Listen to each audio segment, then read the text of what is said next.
Hi there, I'm Alex Cunningham, and I'll walk you through this Notion tutorial step by step. Let's jump right in.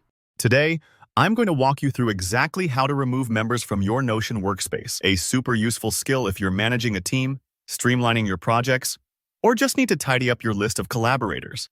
By the end of this tutorial, you'll feel confident managing team access, keeping your workspace secure and organized. Let's jump right in and make sure you feel totally comfortable with each step of the process. First up, let's navigate to your workspace settings.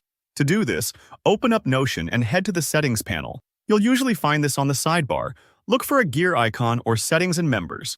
This is like the command center for your workspace, where all the important administrative options live. The reason we start here is that these controls are protected, so you can manage users safely and make sure only authorized people can make changes.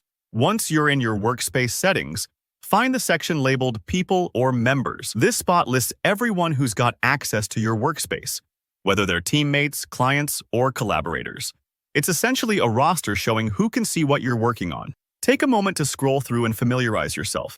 If you're part of a bigger team, you might have a long list. If it's just a few of you, it'll be shorter but just as important. Now, let's find the person you want to remove. Scroll down through your member list and look for their name or email address. If you're not sure, you can use the search bar if available to make this faster. It's a bit like going through a group chat participant list. Take your time and make sure you're selecting the right person. This part might take a few moments, especially if your workspace has grown over time. Remember, you want to be certain you're removing the correct member. There's nothing worse than removing an active teammate by mistake. Once you've found the right member, click on their name. You'll usually see options to manage their role or permissions, but what we're looking for is the three dots, sometimes called the More Options menu, next to their details. It's a bit like opening up the glove compartment in your car. All the extra controls are hidden in there. Give those three dots a click. A small menu will pop up with a few choices. Here, you want to select Remove from Workspace. Think of this as officially revoking their keys to your workspace. It's how you ensure only the right people have access. Notion will likely prompt you to confirm this action, just so you don't accidentally remove someone you meant to keep. Click Remove again to finalize your decision. Take a deep breath. This step is important, and Notion adds that extra confirmation for good reason. Once you click Remove, that person loses their access to the workspace and its content immediately. Don't worry if you made a mistake.